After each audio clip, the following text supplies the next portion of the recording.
I, 24F, need advice about a situation that's making me really uncomfortable. My boyfriend Jacob, 22M, and I have been dating for the past 2 years. We met during my senior year and his sophomore year in college. I was the teaching assistant for one of his classes, and though we couldn't date while I was his TA, we started going out right after the semester ended. Our relationship has been amazing until recently. Jacob is caring, attentive, and has always made me feel secure. He was my first serious relationship after a string of bad dates, and he showed me what a healthy relationship should look like. We've talked about moving in together after he graduates next year, and everything was going according to plan until his sister's friend entered the picture. Some background about our living situations: Jacob lives with his sister Anna in their parents' house. Their parents moved to Europe last year when their dad got a job opportunity he couldn't refuse. Instead of selling the house, they left it to Anna and Jacob since both were still studying/working in the area. Anna works at a local tech company and Jacob is finishing his last year of college. I've spent a lot of time at their house and even have my own key. Anna and I used to get along fine initially. She would invite me for sister-like activities like shopping or spa days. But things started changing about 6 months ago when she met Karen at work. Karen is the same age as me, but that's where our similarities end. She's the complete opposite of me, loud, outgoing, and always the center of attention. From the first time I met her, something felt off. She has this way of making everything seem innocent while being completely inappropriate.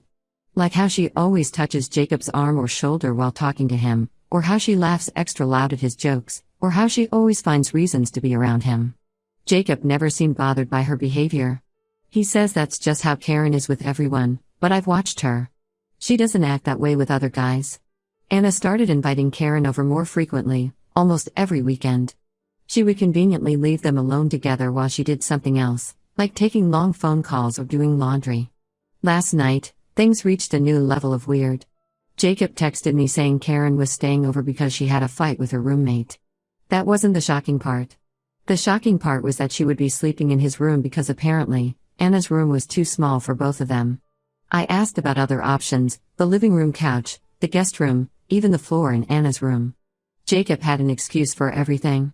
The couch was uncomfortable because the cushions were worn out. The guest room was being renovated after a water leak. Anna's room was too cluttered with her work-from-home setup to put a mattress on the floor. What bothers me most is how casual Jacob was about this whole arrangement. When I expressed my discomfort, he laughed it off, saying I was being silly and overprotective. He said Karen is like a sister to him, but I've seen how she looks at him when she thinks no one is watching. The more I think about it, the more suspicious everything seems. Anna has a queen-sized bed. I've slept over in her room before when Jacob was sick. There's definitely enough space for 2 people. And their living room is huge. Even if the couch is uncomfortable, they have plenty of space for an air mattress. I've also noticed other small things that I previously ignored. Like how Karen always brings Jacob's favorite snacks when she visits, or how she started watching the same shows he likes just to have something to talk about with him. Anna seems to enable all of this. She's always praising Karen in front of Jacob, talking about how smart and funny she is, how good she is at her job, how all the guys at work have crushes on her. Last week, I overheard Anna telling Jacob that he needs someone more fun and spontaneous in his life. When she saw me, she quickly changed the subject, but I know what she meant. She's been making these passive-aggressive comments about how I'm too serious and controlling. I tried talking to my best friend about this. She thinks Anna is definitely trying to set up Jacob with Karen and that the sleepover is just another part of their plan. She suggested I should confront Jacob directly, but I'm scared of coming across as the jealous, insecure girlfriend. I trust Jacob, or at least I want to trust him. We've never had any trust issues before. He's always been open about his female friends and I've never had a problem with any of them. But something about Karen just feels different. She's more calculating, more deliberate in her actions. I don't want to be the girlfriend who tells her boyfriend who he can or can't be friends with. I don't want to give Anna more reasons to think I'm controlling. But this situation feels so wrong. What kind of sister encourages her friend to sleep in her brother's room? What kind of boyfriend doesn't see how inappropriate this is? I keep wondering if I'm overreacting. Maybe I'm seeing things that aren't there. But my gut feeling has never been wrong before. Should I confront Jacob about this? Should I talk to Anna? Or should I just wait and see what happens? I don't want to ruin my relationship over this, but I also don't want to be made a fool of. Edit: I realize my post might have come across as blaming Anna too much. While I do think she's enabling this situation, my main issue is with Jacob. He's the one in a relationship with me. He's the one who should be setting boundaries. His sister might have suggested this arrangement, but he's the one who agreed to it. That's what bothers me the most. Update: when it's been a week since my original post, and I need to share what happened because things have gotten so much worse. After reading the comments suggesting I have a serious talk with Jacob, I decided to visit him the next day. I didn't tell him I was coming because I wanted to see how things really were when I wasn't expected. When I got to his house using my key, I heard laughter coming from his room. I found Jacob and Karen sitting on his bed, playing Mario Kart. She was wearing pajama shorts and one of his college t-shirts. They both looked surprised to see me, but not guilty, almost like they didn't think they were doing anything wrong. Jacob quickly explained that he had slept on the floor the previous night while Karen took his bed. But something felt off about the whole scene. They seemed too comfortable around each other, like this wasn't the first time they'd hung out alone in his room. There were snack wrappers everywhere and empty energy drink cans suggesting they'd stayed up late gaming together. I asked to talk to Jacob privately, but Anna kept interrupting us. First, she needed Jacob's help with moving some boxes. Then she wanted his opinion on what to order for lunch. Then she suddenly remembered they had to call their parents. Every time I tried to get Jacob alone, she found some excuse to keep him busy. Eventually, Jacob went to take a shower, leaving his phone on his desk. I know what I did next was wrong, but I couldn't help myself. I checked his phone. What I found made my heart sink. There were dozens of late-night texts between him and Karen from the past few weeks. While there wasn't anything explicitly romantic, there were lots of inside jokes and flirty comments. They had a running joke about how I'm always checking up on Jacob and being overprotective. But what hurt the most was a group chat with Anna. They had been making fun of my concerns about their friendship. Karen had sent messages like, "OMG, she's so paranoid, and does she think I'm going to steal her precious boyfriend?" What's worse, Jacob had played along, sending laughing emojis and adding his own jokes about how I need to loosen up. When Jacob came back from his shower, I confronted him about the texts.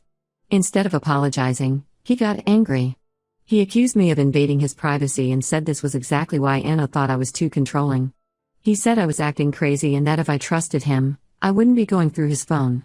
I tried to explain that my concerns weren't baseless, that his behavior with Karen was inappropriate and disrespectful to our relationship. He just got more defensive and said I was trying to control who he could be friends with. When I brought up how they were mocking me in the group chat, he said they were just joking around and I was being too sensitive. The argument got heated. Anna came into the room and sided with Jacob, saying I was creating drama over nothing. She said if I was secure in my relationship, I wouldn't be threatened by Karen. That's when I lost it. I told them both that they were gaslighting me, making me feel crazy for having normal boundaries in a relationship. Jacob told me I needed to leave and cool off. As I was walking out, I saw Karen smirking from the doorway of Anna's room. She had probably heard the whole fight. I haven't spoken to Jacob since then. He hasn't reached out either, not even to apologize or explain. Anna has been posting Instagram stories of them all hanging out together, game nights, movie marathons, even a barbecue at their house. In one of the stories, Karen was wearing Jacob's favorite hoodie, the one I gave him for his birthday last year. She was sitting next to him on the couch, both of them laughing at something on his phone. My friends think I should break up with him. They say his behavior is a form of emotional cheating, even if nothing physical has happened yet. They think Anna and Karen planned this whole thing to drive a wedge between us, and Jacob is either too blind to see it or willingly participating. Part of me still hopes there's an explanation for all this. Maybe I did overreact about the texts. Maybe I'm seeing things that aren't there. But another part of me knows that a boyfriend who respects his relationship wouldn't let his sister's friends sleep in his room, wouldn't participate in mocking his girlfriend, and wouldn't dismiss her feelings when she expresses discomfort. I don't know what to do now. Should I reach out to Jacob? Should I wait for him to contact me? Or should I just accept that this relationship is over?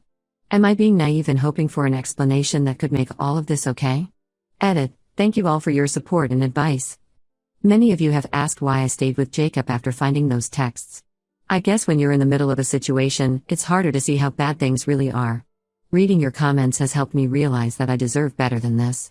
Update 2: It's been 2 weeks since my last update, and I finally discovered the whole truth about Jacob, Karen, and Anna's betrayal. What I found out is even worse than what I had imagined. Last Thursday, I received a message on Instagram from Sarah, one of Anna's coworkers. She said she had been feeling guilty about knowing what was really going on and felt I deserved to know the truth. At first, I was skeptical, but then she started sharing details that only someone close to the situation would know. According to Sarah, This whole thing was carefully planned by Anna and Karen from the start. When Karen joined their company 6 months ago, she immediately noticed Jacob's picture on Anna's desk and kept asking about him. After learning he had a girlfriend, Karen didn't back off. Instead, she convinced Anna that she would be a better match for Jacob than me. Sarah shared screenshots of conversations from their work group chat. Anna and Karen had been plotting ways to make me look bad in front of Jacob for months. The sleepover wasn't a spontaneous event, it was just one of their many planned situations to create opportunities for Karen to get closer to Jacob. They had a whole strategy. Karen would act super friendly and harmless at first, just enough to make me uncomfortable but not enough for me to justify my concerns. Then she would slowly increase her flirting while Anna made comments about how I was too possessive and controlling. They knew I would eventually react, and they used my reactions to prove their point about me being insecure and jealous. But here's the worst part, Jacob wasn't an innocent victim in all this. Sarah revealed that Jacob had been aware of their plan for at least 2 months. She sent me pictures from a party at their office last month. There were multiple photos of Jacob and Karen kissing in the parking lot. This happened while he was still with me, while he was still telling me I was paranoid and imagining things. The photos were timestamped 3 weeks ago, right around when Karen started staying over more frequently. There were also screenshots of conversations where Jacob actively participated in their plans, suggesting ways to make me feel insecure without being too obvious about it. When I confronted Jacob with all this evidence, his response made me sick. Instead of apologizing, he turned it around on me. He said my suspicious nature and controlling behavior had pushed him towards Karen. He claimed Karen understood him better and didn't try to restrict his freedom like I did. He actually had the audacity to say that if I hadn't been so paranoid about their friendship, maybe he wouldn't have developed feelings for her. According to him, my constant questioning and suspicion created a self-fulfilling prophecy. He said Karen made him feel free and appreciated, while I made him feel guilty and controlled. Anna joined in the conversation, saying she had only wanted what was best for her brother. She said she had seen how unhappy Jacob was with me and thought Karen could make him happier. When I pointed out that they had manipulated and gaslighted me for months, she dismissed it as just trying to help Jacob break free from a toxic relationship. The most ironic part? Sarah told me that Karen has a history of doing this. At their previous workplace, she had done something similar with another coworker's boyfriend. Sarah only found this out recently when she mentioned Karen to a friend who worked at Karen's old company. Looking back, I feel so stupid for doubting myself. All those times I felt crazy for being suspicious, all those times I apologized for being too controlling, they were manipulating me the whole time. They made me question my own judgment while they laughed about it behind my back. I've saved all the evidence Sarah sent me, though I'm not sure what I'm going to do with it. Part of me wants to expose them all, show everyone what they did. But another part of me just wants to move on and forget this whole nightmare ever happened. Either way, at least now I know the truth. I wasn't crazy, paranoid, or controlling. My instincts were right all along.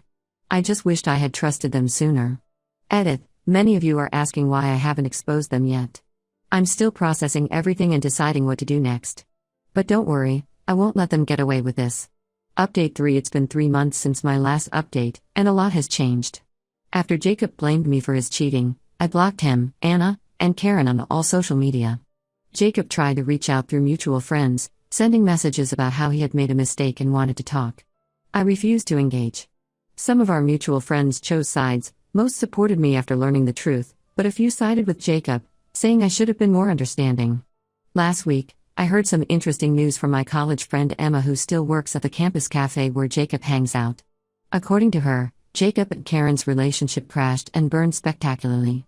Apparently, Karen started flirting with Jacob's best friend Tyler about a month ago. Jacob caught them making out at a party at his house, in his room, of all places. The irony of the situation wasn't lost on anyone. The same guy who told me I was too suspicious and controlling caught his new girlfriend cheating on him in the exact same room where this whole mess started. From what Emma told me, Jacob caused a huge scene at the party, shouting about how Karen had betrayed him and how Tyler was never really his friend. The aftermath has been messy. Anna is stuck in an awkward position at work since Karen is still her coworker. She tried to get Karen transferred to a different department, but their manager refused to get involved in personal drama. Now Anna has to see Karen every day, knowing she hurt her brother the same way she helped hurt me. Sarah, who originally exposed their plot to me, told me that Karen has been telling everyone at work that Jacob was too clingy and possessive, the exact things he accused me of being. Apparently, she's been complaining about how he constantly checked her phone and questioned her about male friends. Karma really does come around. I heard Jacob tried to reach out to me again after this happened, probably looking for sympathy or trying to apologize now that he knows how it feels. I maintained my no contact policy. My life has moved in a different direction now. I graduated and got a job offer in a different city. The distance has helped me gain perspective on everything that happened. Sometimes I still think about how differently things might have turned out if Jacob had been honest from the start, or if I had trusted my instincts sooner. But then I remember their betrayal, the screenshots, the photos, the gaslighting, and I'm grateful I discovered their true colors before things got more serious. The whole experience taught me valuable lessons. Trust your gut feelings, they're usually right. Don't let anyone make you question your sanity or judgment. And most importantly, don't waste time trying to fix a relationship with someone who doesn't respect you enough to be honest. Emma says Jacob has been telling people he regrets everything and wishes he could take it all back. Anna apparently isn't speaking to Karen anymore and has been trying to rebuild relationships with family members who cut her off after learning what she did. But honestly, I don't really care what any of them are doing now. Their drama isn't my problem anymore. I'm focusing on my new life, my career, and the people who stood by me through everything. Sometimes the best revenge is simply moving on and being happy without them. Edit. Thank you everyone for your support throughout this journey. Your comments helped me stay strong when I was doubting myself. To those asking, no, I haven't responded to any of Jacob's attempts to contact me, and I don't plan to.